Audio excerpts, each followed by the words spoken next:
नमस्कार साथियों, मैं राम अवतार यादव, हिंदी विद्यार्थी, आप सभी का आपके अपने YouTube चैनल हिंदी सर्वस्व पर स्वागत करता हूं। जैसा कि आप सभी के द्वारा काफ़ी समय से ये मांग की जा रही थी कि साहित्य से संबंधित वीडियो बनाए जाएं, तो आज इसी बात को ध्यान में रखते हुए मैंने आदिकाल पर एक प्रश्नोत्तरी का निर्माण किया है, जिसमें 50 प्रश्न संकलित हैं और सभी 50 प्रश्न प्रमाणिक पुस्तकों से निर्मित हैं।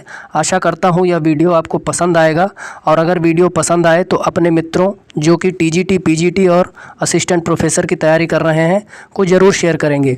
तो बहुत ज़्यादा समय न लेते हुए हम लोग चलते हैं प्रश्नों की तरफ, जहाँ 50 प्रश्न हैं और उनके उत्तर भी उन्हीं के साथ दिए गए हैं। चलिए शुरू करते हैं। पहला प्रश्न हमारा है, प्राकृत की अंतिम अपभ्रंश अवस्था से ही हिंदी साहित्य का आविर्भाव माना जा सकता है। यह कथन किस विद्वान आलोचक का है? हमारे विकल्प हैं रामचंद्र शुक्ल, रामचंद्र तिवारी, हजारी प्रसाद द्विवेदी, रामविलास शर्मा। सही उत्तर जल्दी से कमेंट करें। तो हमारा सही उत्तर है रामचंद्र शुक्ल। चलिए देखते हैं दूसरा प्रश्न कौन सा है। दूसरा प्रश्न हमारा है, बालचंद बिज्जावई भाषा दोहू नहीं लग दुज्जन हासा। यह पंक्ति किसकी है? विद्यापति, अमीर खुसरो, पृथ्वीराज चौहान, चंद बरदाई। तो सही उत्तर कमेंट करिए। इसका सही उत्तर है विद्यापति।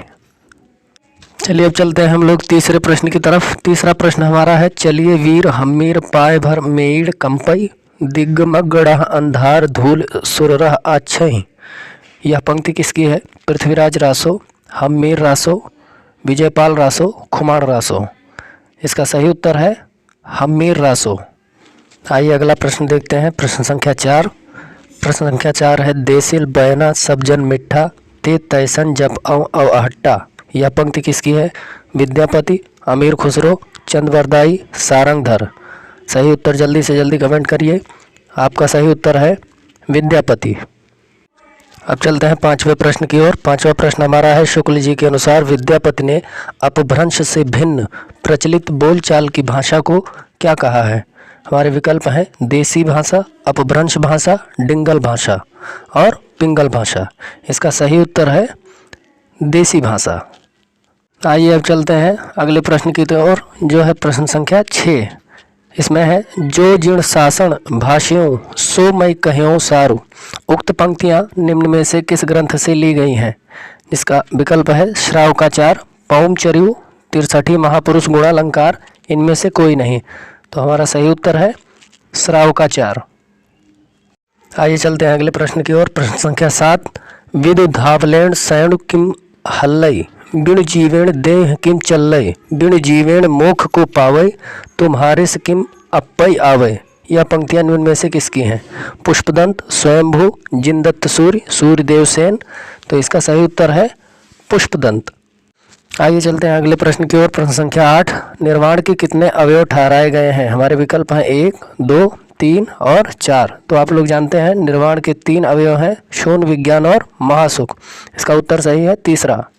अगला हमारा 9वां प्रश्न है, जब से प्राकृत बोलचाल की भाषा न रह गई तभी से अपभ्रंश साहित्य का आविर्भाव समझना चाहिए। शुक्ल जी ने उक्त पंक्तियां आदिकाल के किस प्रकरण में कही हैं? हमारे विकल्प हैं प्रकरण संख्या 1, प्रकरण 2, प्रकरण 3, प्रकरण 4। तो इसका सही उत्तर है प्रकरण संख्या 2। आइए चलते हैं अगले प्रश्न की ओर। प्रश्न संख्या 10, पंडित साल सत्य वखाणे देह रुद्र बसंत न जाने। उक्त पंक्तियां निम्न में से किसकी हैं? सरहपा, कणहपा, लुईपा, बीरूपा। तो इसका सही उत्तर है सरहपा। अगला हमारा प्रश्न है प्रश्न संख्या 11, जहि मन पवन न संचरय रवि शशि नाहि पवेश तहि बढ़ चित्त विषाम कर सरेह कह उवेश। यह पंक्तियां निम्न में से किसकी हैं? सरहपा, कणहपा, लुईपा और विरूपा। तो इसका सही उत्तर है सरहपा। ये चलते हैं अगले प्रश्न की ओर। हमारा प्रश्न संख्या है 12, बंगला अक्षरों में बौद्ध गान और दोहा के संपादक थे। हमारे विकल्प हैं हरप्रसाद शास्त्री, पीताम्बर दत्त बर्थवाल, राहुल सांकृत्यायन, इनमें से कोई नहीं। तो इसका सही उत्तर है हरप्रसाद शास्त्री। अगला हमारा है प्रश्न संख्या 13, आदि पुराण और उत्तर पुराण चौपाइयों में है, इसके रचयिता निम्न में से हैं स्वयंभू, पुष्पदंत, जिनदत्त सूर्य, देवसेन। इसका सही उत्तर है पुष्पदंत। अगला हमारा प्रश्न है प्रश्न संख्या 14, बौद्ध धर्म विकृत होकर वज्रयान संप्रदाय के रूप में देश के किन भागों में बहुत दिनों से चला आ रहा था? हमारे विकल्प हैं पूर्वी, पश्चिमी, दक्षिणी, उत्तरी। इसका सही उत्तर है पूर्वी। आइए चलते हैं अगले प्रश्न की ओर। अगला हमारा प्रश्न संख्या है 15। डॉक्टर विनय तोष भट्टाचार्य ने सिद्धों का विक्रम संवत निश्चित किया है। 633 ईसा पूर्व, 670 ईसा पूर्व, 690 ईसा पूर्व और 680 ईसा पूर्व। इसका सही उत्तर है 690 ईसा पूर्व। अगला 16वां प्रश्न है, प्रबंध चिंतामणि के रचयिता हैं जैनाचार्य मैरतुंग, हेमचंद्र, देवसेन, इनमें से कोई नहीं। तो इसका सही उत्तर है जैनाचार्य मैरतुंग। चलिए चलते हैं प्रश्न संख्या 17 की तरफ। प्रश्न संख्या 17 है, आदिकाल की इस दीर्घ परंपरा के बीच प्रथम 150 वर्षों के भीतर तो रचना की किसी विशेष प्रवृत्ति का निश्चय नहीं होता है। धर्म, नीति, श्रृंगार, वीर सब प्रकार की रचनाएं दोहों में मिलती हैं। शुक्ल जी ने यह वाक्य अपने इतिहास ग्रंथ के किस प्रकरण में कहा है? आदिकाल सामान्य परिचय, आदिकाल अपभ्रंश काव्य, आदिकाल देश भाषा काव्य, इनमें से कोई नहीं। तो इसका जो सही उत्तर है वह है आदिकाल सामान्य परिचय। अब चलते हैं प्रश्न संख्या 18 की तरफ। प्रश्न है, इतिहास और जनश्रुति से इस बात का पता लगता है कि सूफी फकीरों और पीरों के द्वारा इस्लाम को जनप्रिय बनाने का उद्योग भारत में बहुत दिनों तक चलता रहा। उक्त वाक्य शुक्ल जी ने किस प्रकरण में कहा है? प्रकरण संख्या 1, 2, 3 और 4। इसका सही उत्तर है प्रकरण संख्या 2। आइए अब देखते हैं प्रश्न संख्या 19 को। का तरुवर पंच विडाल चंचल चिए पैठो काल, यह पंक्ति निम्न में से किसकी है? लुईपा, विरूपा, डोम्भिपा, सरहपा। हमारा सही उत्तर है लुईपा। आइए चलते हैं प्रश्न संख्या 20 की तरफ। गोरखनाथ के नाथ पंथ का मूल बौद्धों की कौन सी शाखा है? वज्रयान, महायान, दिगंबर, इनमें से कोई नहीं। तो जो हमारा सही उत्तर है वह है वज्रयान। अब चलते हैं हम लोग अगले प्रश्न की ओर। प्रश्न संख्या 21। सहजे थिर कर वारुण साधा अजरा मर होई दिट काधा, यह पंक्ति निम्न में से किसकी है? लुईपा, विरूपा, डोम्भिपा, सरहपा। तो इसका जो सही उत्तर है वह है विरूपा। अगला हमारा है प्रश्न संख्या 22। एकड़ किज्जय मंत्रण तंत्र अड़िय धारणी लय केलि करंत, यह पंक्ति निम्न में से किसकी है? कणहपा, लुईपा, विरूपा, डोम्भिपा।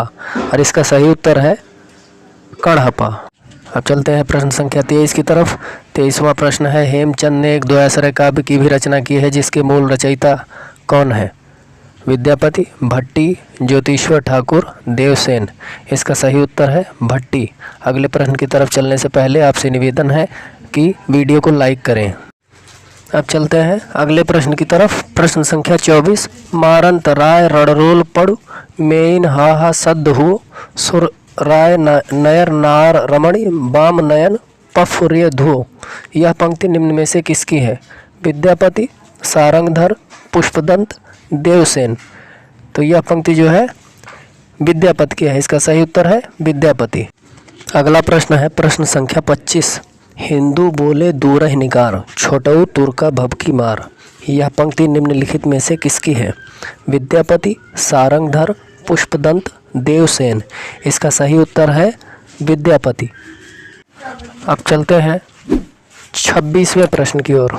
26वां प्रश्न है, नाद न बिंदु न रवि न शशि मंडल चियराय सहाबे मुकल, यह पंक्ति किसकी है?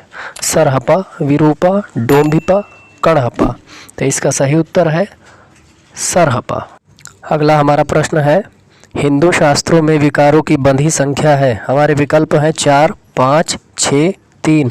इसका सही उत्तर है 6।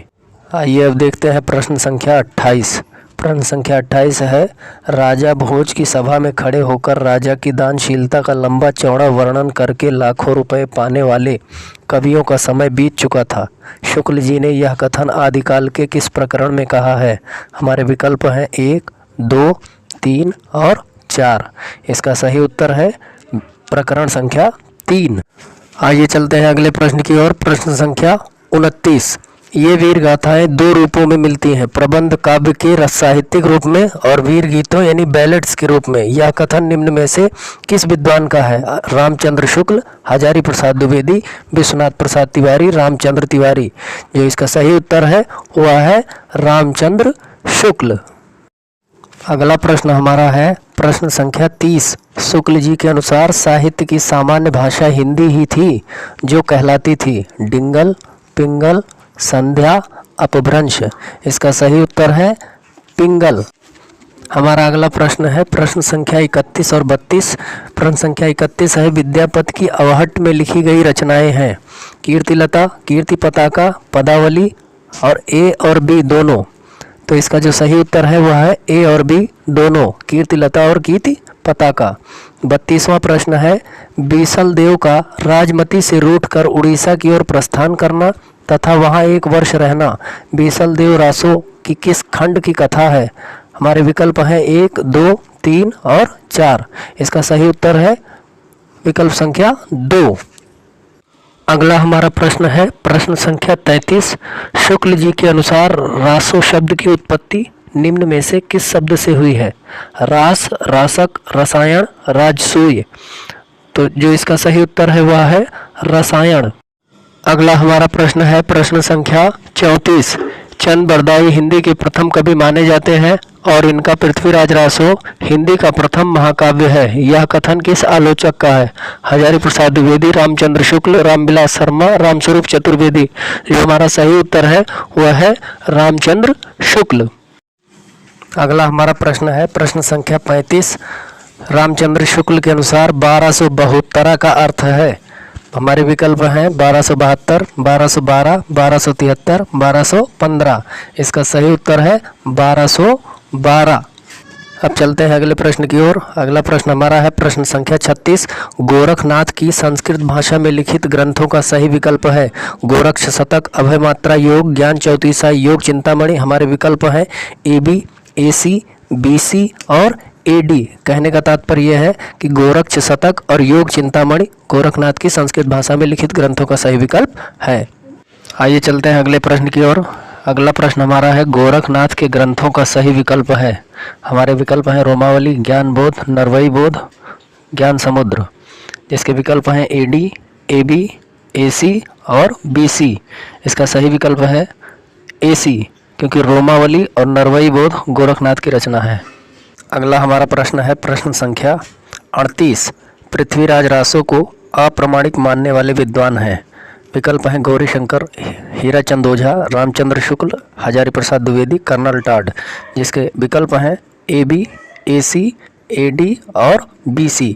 तो गौरीशंकर, हीराचंद ओझा और रामचंद्र शुक्ल ने पृथ्वीराज रासो को अप्रामाणिक माना है। तो हमारा विकल्प कौन सा सही होगा? AB। अगला हमारा प्रश्न है प्रश्न संख्या 39। नरपति नाल ने बीसल देव रासो नामक एक छोटा सा ग्रंथ लिखा है जो वीर गीत के रूप में है। बीसल देव रासो में कितने पृष्ठ हैं? हमारे विकल्प हैं 100, 200, 384। इसका सही उत्तर है 100। अब चलते हैं अगले प्रश्न की ओर। प्रश्न संख्या 40। माधव तोहे जनु जाए विदेश, हमरो रंग रभस लय, जयवह लयवह कौन संदेश। इसके पंक्तिकार हैं विद्यापति, तुलसी, कबीर, इनमें से कोई नहीं। तो इसके पंक्तिकार हैं विद्यापति। अगला हमारा प्रश्न है प्रश्न संख्या 41। विद्यापति की पदावली की भाषा है? हमारे विकल्प हैं मैथिली, अपभ्रंश, देसी भाषा, इनमें से कोई नहीं। तो इसका सही उत्तर है मैथिली। आइए अब चलते हैं अगले प्रश्न की ओर। अगला हमारा प्रश्न है प्रश्न संख्या 42। यह गूंज मात्र मूल शब्द नहीं। आचार्य शुक्ल की यह टिप्पणी किस रासो काव्य के लिए है? परमाल रासो, पृथ्वीराज रासो, खुमार रासो, इनमें से कोई नहीं। तो इसका जो सही उत्तर है वह है परमाल रासो। अब चलते हैं अगले प्रश्न की ओर। अगला प्रश्न हमारा है प्रश्न संख्या 43। पाली भाषा में लिखी रचना है? हमारे विकल्प हैं महाभारत, कर्पूर मंजरी, जैन ग्रंथ आगम, मिलिंद पन्हो। इसका सही उत्तर है विकल्प संख्या D, मिलिंद पन्हो। अब चलेंगे हम लोग अगले प्रश्न की ओर जो है प्रश्न संख्या 44। पुस्तक जल्हड़ हाथ दो, चल गज्जन निरपकाज, उपर्युक्त उक्ति किस ग्रंथ से संबंधित है? पृथ्वीराज रासो, खुमार रासो, कीर्तिलता, बीसल देव रासो। तो यह पंक्ति पृथ्वीराज रासो से संबंधित है जब चंद बरदाई पृथ्वीराज रासो को अपने पुत्र जल्हड़ को सौंप करके राजा के साथ युद्ध करने के लिए जा रहे थे। अब चलते हैं हम लोग अगले प्रश्न की तरफ। प्रश्न संख्या 45। अपभ्रंश नाम पहले पहल वल्लभी के राजा धारसेन द्वितीय के शिलालेख में मिलता है, जिसमें उसने अपने पिता गुहसेन को संस्कृत, प्राकृत और अपभ्रंश तीनों का कवि कहा है। उपरोक्त कथन किसका है? तो हमारे विकल्प हैं शुक्ल जी, हजारी प्रसाद द्विवेदी, रामविलास शर्मा, इनमें से कोई नहीं। तो जो सही उत्तर है हमारा वह है आचार्य रामचंद्र शुक्ल। अगला हमारा प्रश्न है प्रश्न संख्या 46। आचार्य देवसेन कृत श्रावकाचार को हिंदी की प्रथम रचना किस आलोचक ने माना है? डॉक्टर नगेंद्र, रामचंद्र शुक्ल, रामविलास शर्मा, इनमें से कोई नहीं। तो जो हमारा सही उत्तर है वह है डॉक्टर नगेंद्र। आइए चलते हैं अगले प्रश्न की ओर। प्रश्न संख्या 47।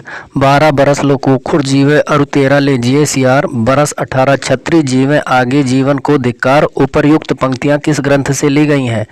तो हमारे विकल्प हैं परमाल रासो, पृथ्वीराज रासो, खुमान रासो, इनमें से कोई नहीं। तो जो हमारा सही उत्तर है वह है परमाल रासो। अब चलते हैं प्रश्न संख्या 48 की तरफ। हिंदुवान थान उत्तम सुदेश तह उदिग दुग दिल्ली सुदेश, संभर नरेश चहुआन थान पृथ्वीराज तहाँ राजंत भान। पृथ्वीराज रासो के किस समय से उद्धृत है?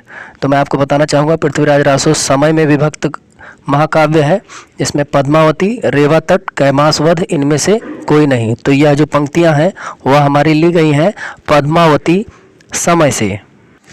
अब चलते हैं हम लोग अगले प्रश्न की तरफ। प्रश्न संख्या 49। रासों के संबंध में इसके अतिरिक्त और कुछ कहने की जगह नहीं कि यह पूरा ग्रंथ वास्तव में जाली है। यह कथन निम्न में से किस विद्वान का है? आचार्य शुक्ल जी, हजारी प्रसाद द्विवेदी जी, रामविलास शर्मा जी, इनमें से कोई नहीं। तो यह कथन जो है रामचंद्र शुक्ल जी ने कहा है। हमारा उत्तर सही है पहला, रामचंद्र शुक्ल। चलिए अब चलते हैं अंतिम प्रश्न की ओर। 50वां प्रश्न हमारा है पृथ्वीराज रासो को प्रामाणिक मानने वाले विद्वान हैं श्याम सुंदर दास, आचार्य रामचंद्र शुक्ल, देवी प्रसाद, मोहन लाल विष्णुलाल पंड्या। इसके विकल्प हैं AB, AC, AD और BC। तो इसका जो उत्तर सही है वह है श्याम सुंदर दास और मोहनलाल विष्णुलाल पंड्या। इसका विकल्प सही है AD। तो इसी के साथ आज की हमारी प्रश्नोत्तरी समाप्त होती है। इस वीडियो को बनाने में बहुत मेहनत लगी है। कृपया आप सभी लोगों से निवेदन है कि इसे लाइक, शेयर, कमेंट और चैनल को सब्सक्राइब जरूर करें। बहुत बहुत धन्यवाद।